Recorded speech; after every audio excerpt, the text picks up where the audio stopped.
আসসালামু আলাইকুম। Hello everyone. আজকের এই ভিডিওতে দেখাবো মোবাইল ফোনে সেভ করা নাম্বার বা কল লিস্টে থাকা ডায়াল করা নাম্বার কিভাবে খুব সহজে ডিলিট করতে পারবেন। যারা ফোনের কন্ট্যাক্ট বা কল হিস্টোরি ক্লিন রাখতে চান তাদের জন্যই আজকের এই ভিডিওটি। তো চলুন তাহলে দেখে নেওয়া যাক সেভ করা নাম্বার বা কল লিস্টে থাকা ডায়াল করা নাম্বার কিভাবে ডিলিট করবেন। তো প্রথমে ফোনের ডায়াল প্যাড অ্যাপ্লিকেশনটি ওপেন করব। এরপর এখান থেকে ডায়াল করা নাম্বার কিভাবে ডিলিট করবেন সেটা দেখাবো। তো যেই নাম্বারটি আপনি ডিলিট করতে চাচ্ছেন সেই নাম্বারের উপরে ক্লিক করে ধরে রাখবেন।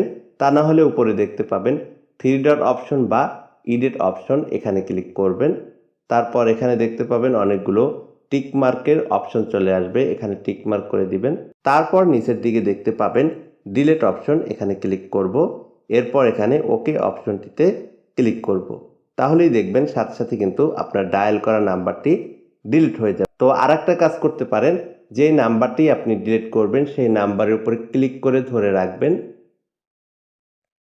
তাহলেই নিচের দিকে দেখতে পাবেন ডিলিট অপশন, এখানে ক্লিক করব।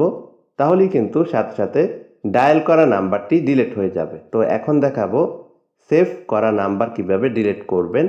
এর জন্য এখান থেকে ব্যাগে চলে আসব। ব্যাগে চলে আসার পর ফোনের কন্ট্যাক্ট অ্যাপ্লিকেশনটি ওপেন করব।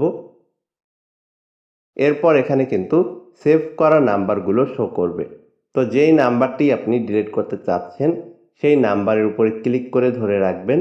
আমি এখন সেই নাম্বারের উপর ক্লিক করে ধরে রাখব। এরপর নিচের দিকে দেখতে পাবেন ডিলিট অপশন, তো এখানে ক্লিক করব। ডিলিট অপশনটিতে ক্লিক করে দেওয়ার পর এখানে কিন্তু নাম্বারটা পুনরায় শো করবে। তো নিচের দিকে দেখতে পাবেন হাতের ডান সাইডের কর্নারে ডিলিট অপশন, এখানে ক্লিক করব। তাহলেই কিন্তু আপনার সেভ করা নাম্বারটি ডিলিট হয়ে যাবে। তো এভাবেই মোবাইল ফোনের সেভ করা নাম্বার ডিলিট করতে হয়।